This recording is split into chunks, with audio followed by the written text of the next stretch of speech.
Hey guys, Tina here and welcome to another weekly reads video in which I will let you know what books I read last week and what are the ones that I hope to get to this week. So last week started off really well. I ended up reading or finishing White Sand by Brandon Sanderson, which is one of his unpublished books that I was reading. And guys, I have no clue why this is not a published story because it's great, it's fantastic, I loved it.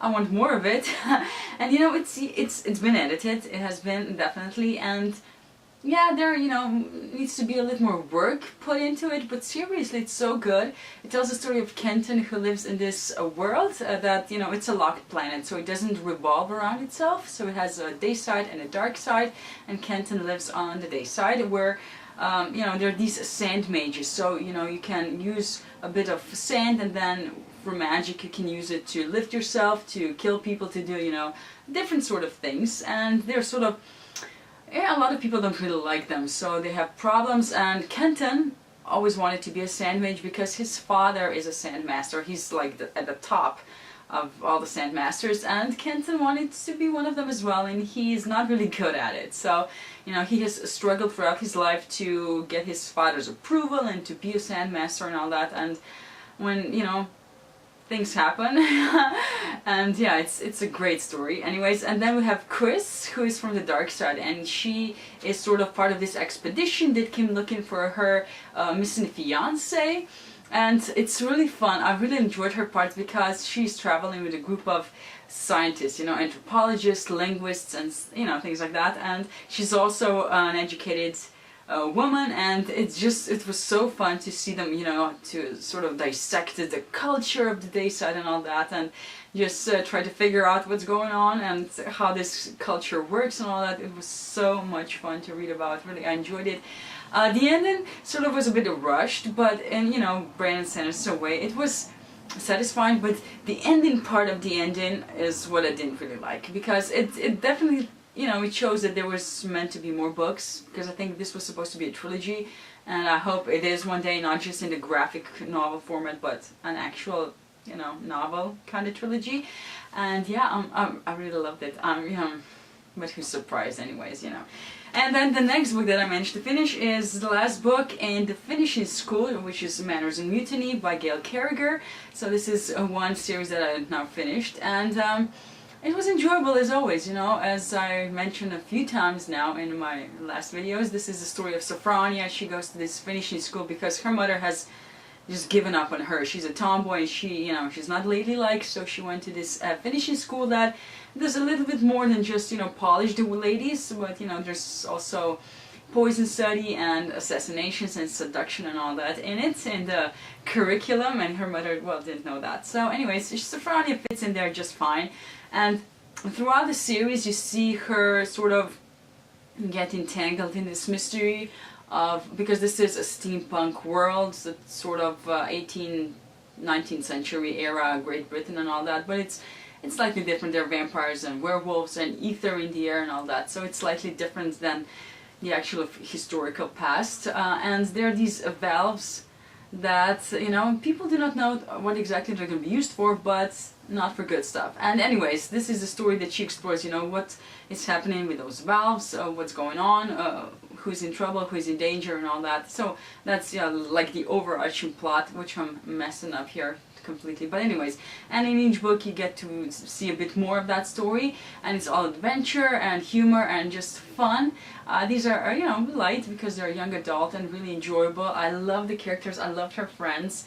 There's a bit of romance in there, although until this book and the previous one, nothing really, because Sophronia, she's young and she lives in a different era than we do, and she's really sort of clueless about romance and all that. So yeah, but the two boys are interesting. I was not really a fan of either of them until this last book. I did sort of prefer one to the other, but yeah, I'm really happy with how things turned out anyway. So I'm really happy that I read this book.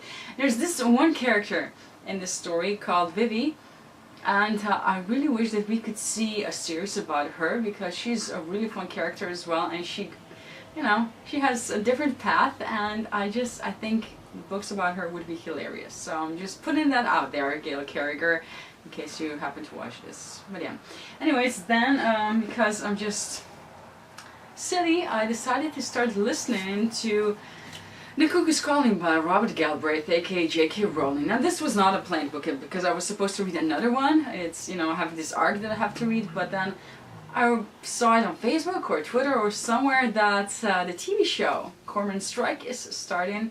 Well, for me today because I'm filming this on a Sunday, but for you yesterday. In Britain there's this TV show that's coming out. I'm not sure, maybe in America you're going to see it as well. I'm not sure where I'm going to see it, but hopefully I will.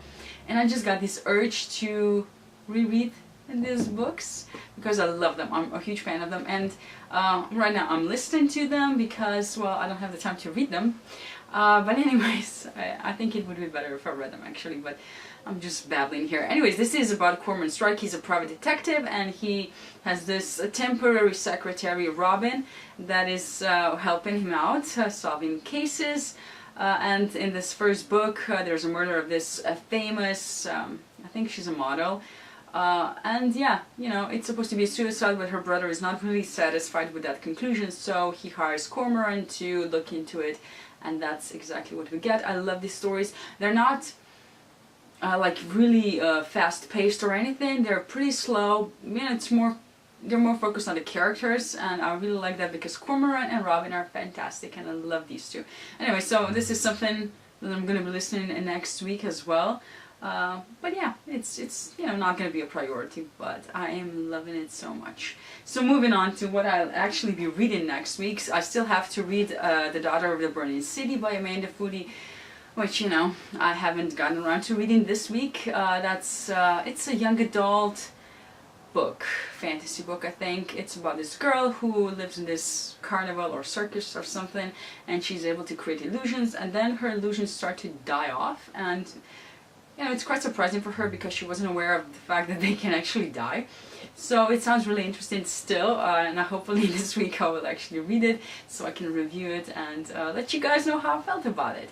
And aside from that, I will also start reading Ship of Magic by Robin Hobb, which is book 1 in her Live Ship Traders trilogy, which is supposed to be the best out of all of the trilogies in the realm of the Elderlings. Oh, Lord help me.